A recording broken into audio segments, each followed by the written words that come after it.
Hello everybody and welcome to a brand new Elder Scrolls Online guide video with me, Sherman. Today guys, we're going to be doing a Nightblade class guide, and in this video we're going to be talking about its active skills, its passive skills, and its ultimate abilities for all three skill lines.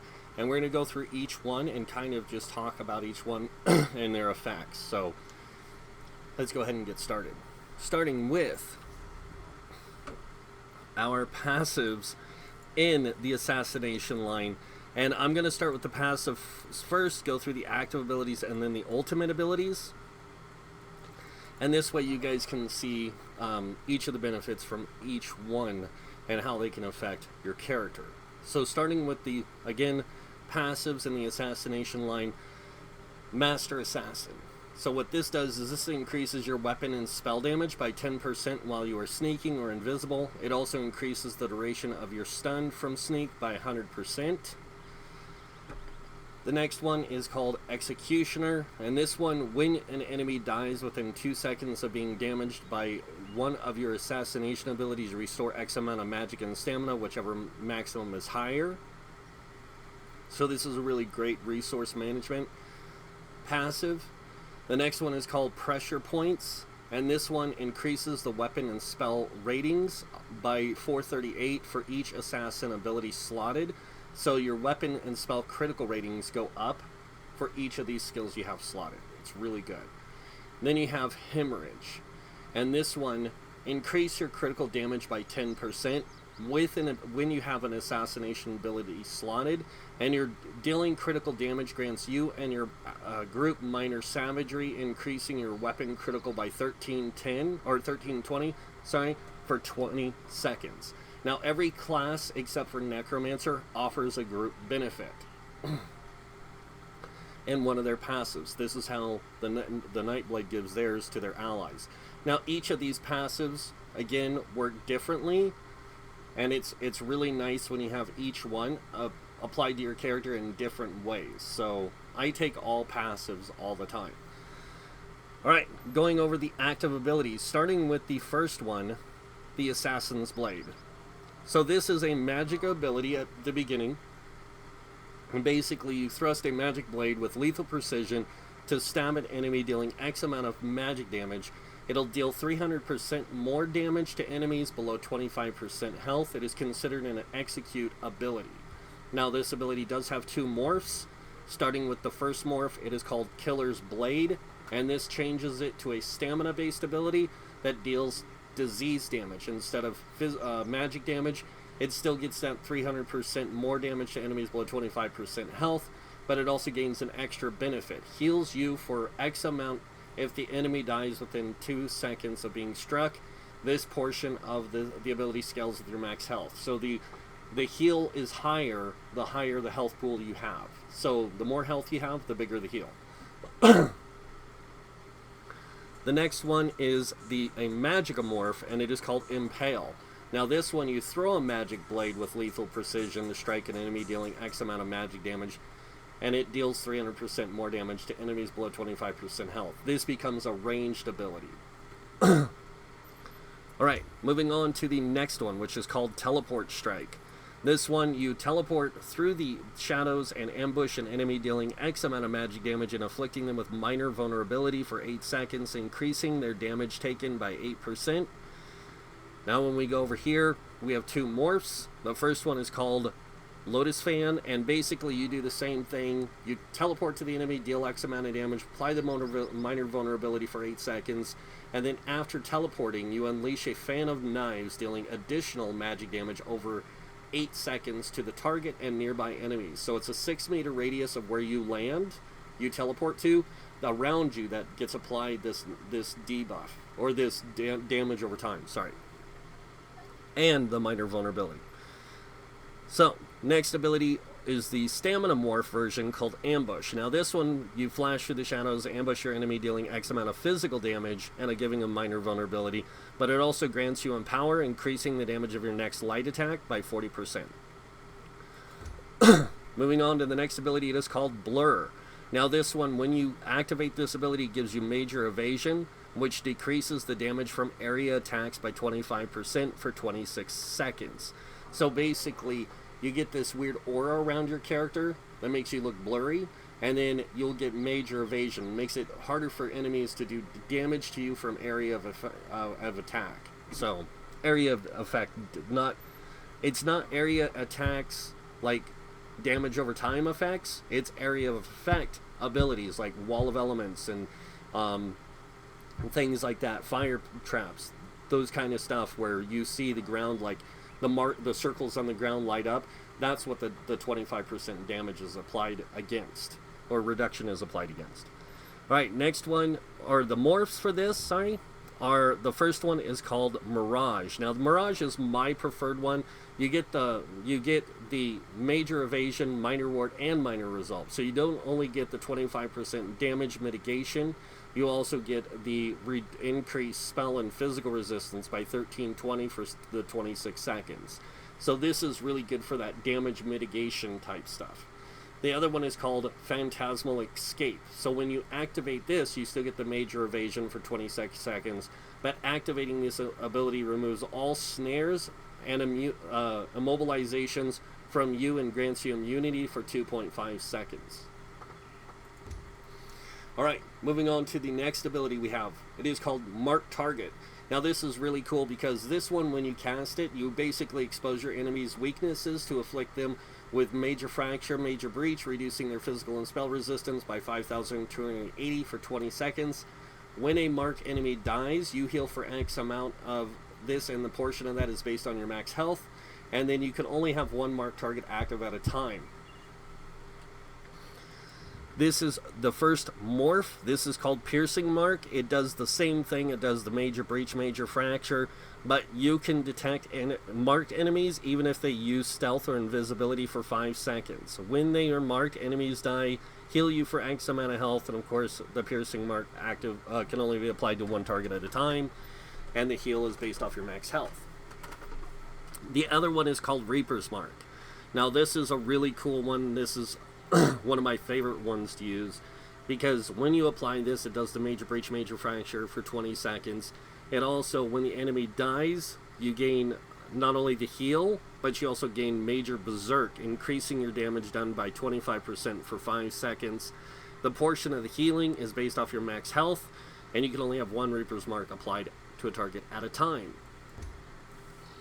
The next ability we have is called Grim Focus. Now this ability is really cool. You focus the senses for 20 seconds, reducing damage taken by 3% with every light attack or heavy attack up to 5 times.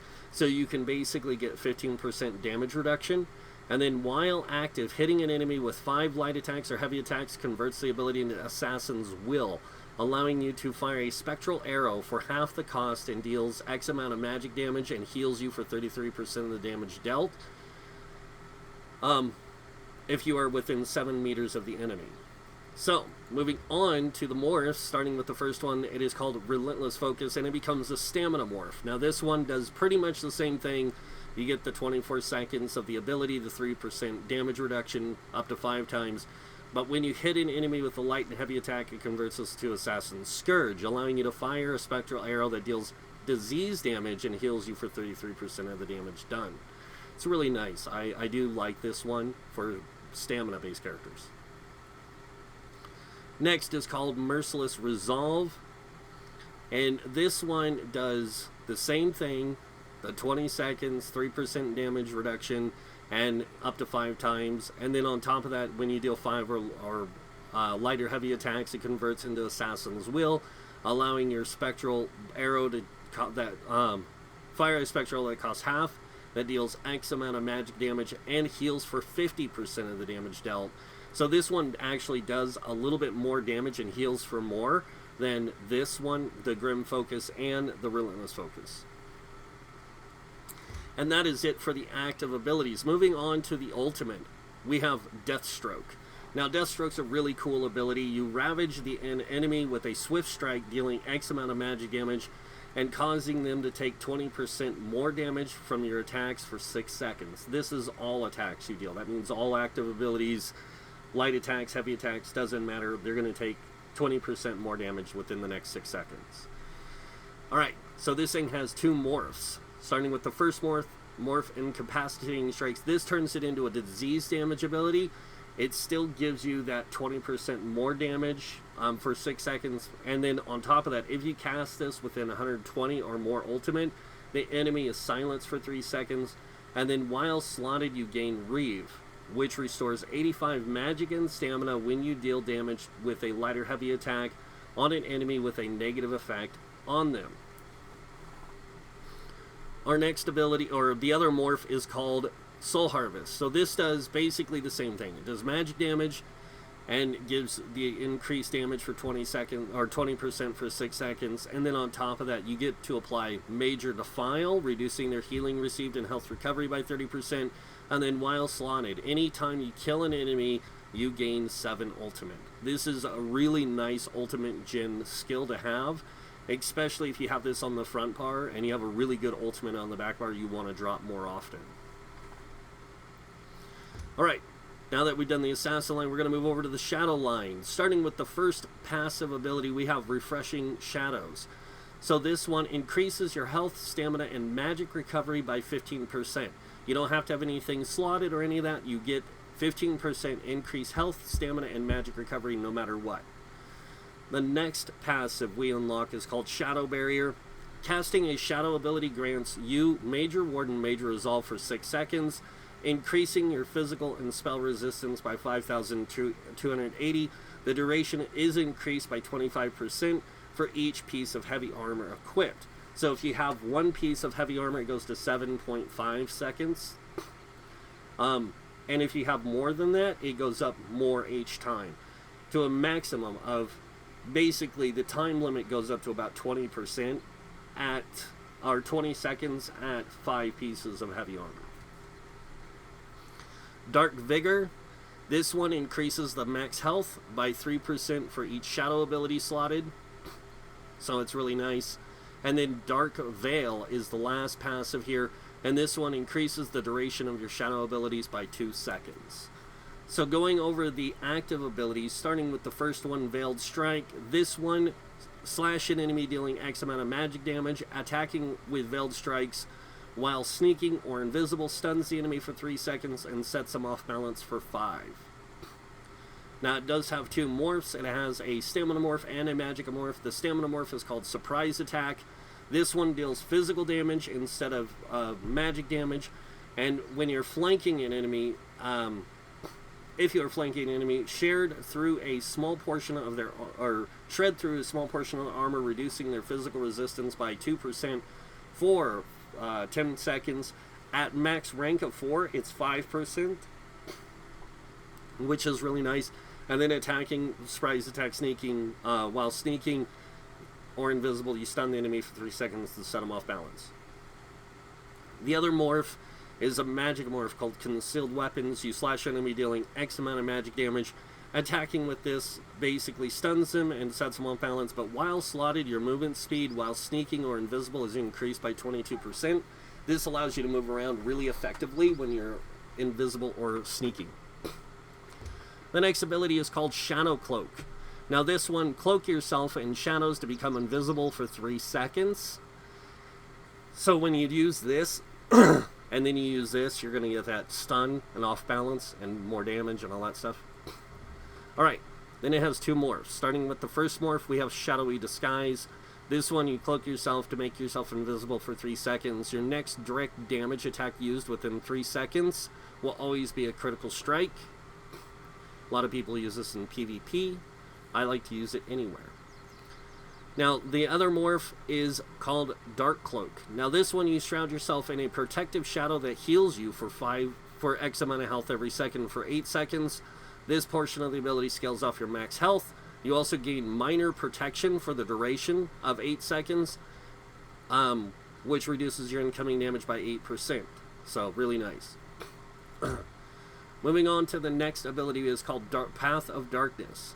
When you activate this ability, you grant you and your allies in the area major expedition, increasing movement speed by 30%. This effect persists for 4 seconds after leaving the path, so it's really nice for that. Really good way to boost your speed and move into an area.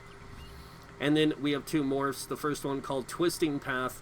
This does the major expedition for 30 increasing movement speed by 30% for 4 seconds. And then it also lasts after you leave the path, and then it deals damage to the enemies in the path every second for the duration of 12. The next one is called Refreshing Path. This basically just puts a heal in the path that'll heal you and your allies every second for the duration. And you get the Major Expedition still. Alright. Next ability is called Aspect of Terror. So this one, summon a dark spirit to terrify up to 3 enemies, causing them to cower in fear for 4 seconds. If you didn't know what fear does, it's basically a mobilization and stun in one. So it fears them for 4 seconds. They can't do anything. They just crouch and cower. There's 2 morphs to this. The first one is called Mass Hysteria. This one affects 6 enemies instead of 3, and it causes them to go into fear for 4 seconds. And then the other one is called Manifestation of Terror. This one can't conceal 2 sinister traps, one at the target location, the other next to you, which takes 2 seconds to arm and lasts 32 seconds. When the trap is triggered, a dark spirit is summoned to terrify 6 enemies, causing them to cower in fear for 4 seconds. I like that the second one. And then our last ability is called Summon Shade. So this one, you summon a Shade version of yourself to attack an enemy to fight at your side for 17 seconds. The Shade deals X amount of damage, and the Shade also inflicts minor maim, reducing the enemy's damage by 15% for 4 seconds. This ability scales off your highest offensive stat, whether that be Magicka or Stamina. Moving on to the Morphs. So we have 2 Morphs here, the first one being Dark Shade. This one does the same thing, except it does the damage, and then it does a whirlwind attack, dealing X amount of damage to all enemies around it. And the Shade also inflicts that minor maim, and still scales off your max stat. And then the last one is called Shadow Image. So this one creates a shadow that shoots bow attacks, dealing X amount of magic damage. The Shade's attack to inflict minor maim and reduce the enemy's damage done by 15% for 4 seconds. While the Shade is summoned, you can activate this ability again to teleport to the Shade's location. The ability scales up with your highest stat. This is a really good escape ability. Alright, now for the ultimate, which is called Consuming Darkness. This one, you conjure a ring of shadows, reducing the movement speed of enemies by 70%, and granting you and your allies major protection, reducing your damage taken by 30%. As long as you stay within the 5-meter circle, you will get that major protection, and the enemies get 70% movement speed. Allies in the area can activate Hidden Refresh Synergy, granting them invisibility, increasing their movement speed by 70%, and healing them for X amount over 4 seconds. There is 2 Morphs, of course, the first one being Bolstering Darkness. This one does the 70% movement speed reduction and the major protection, and also will give you that major protection even if you leave the circle. It'll still maintain that for 15 seconds, that major protection. And then, of course, it still has the Hidden Refresh synergy on it. The other one is called Veil of Blades. This one basically does the same thing as the other ones, except it will reduce their movement speed and deal magic damage for every second that they're standing in it, and it still gives you the major protection, and then the allies can activate the synergy.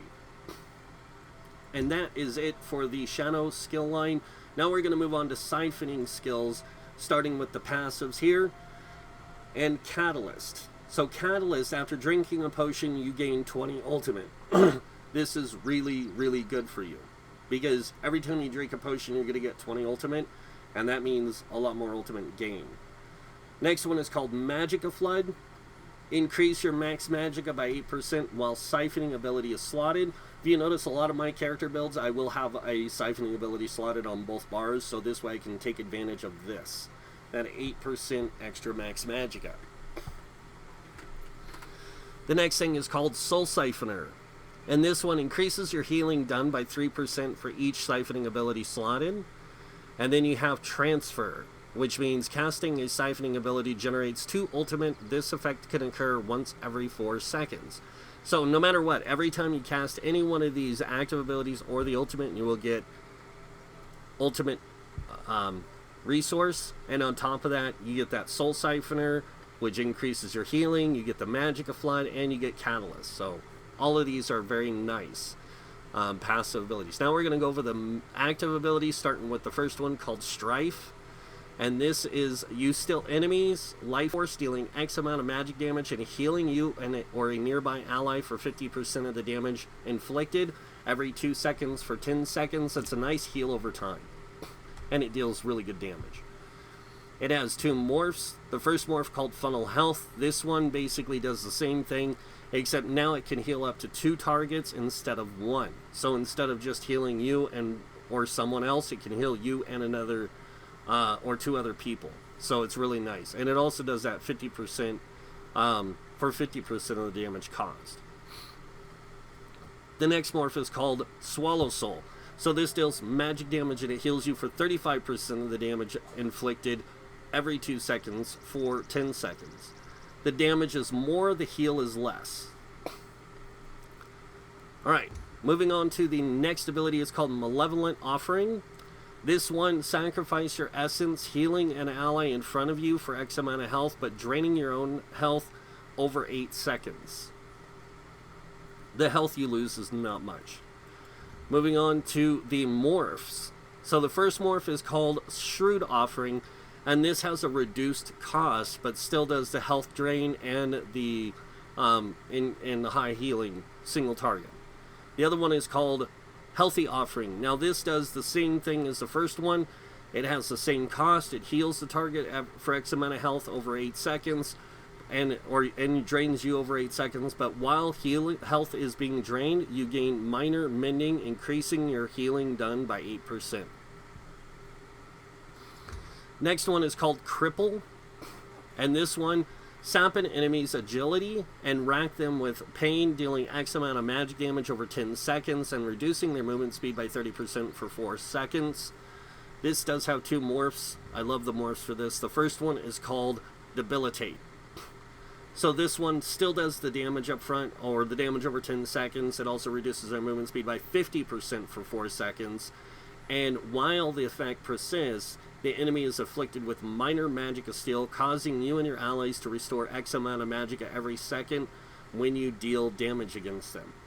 And then the other one is called Crippling Grasp. So this one, when you cast it, it deals X amount of damage up front, X amount of damage over 10 seconds, and immobilizes them for 2 seconds, reducing their movement speed on top of that by 30% for 4 seconds. It's really, really powerful. The next ability we have here is called Siphoning Strikes. And what this does is when you activate it, it will basically give you soul stealing powers, which causes your light and heavy attacks to heal you for X amount of health for 20 seconds, and fully charged heavy attacks restore twice the value of health. Now this does have 2 morphs. It has a Magicka morph and a Stamina morph.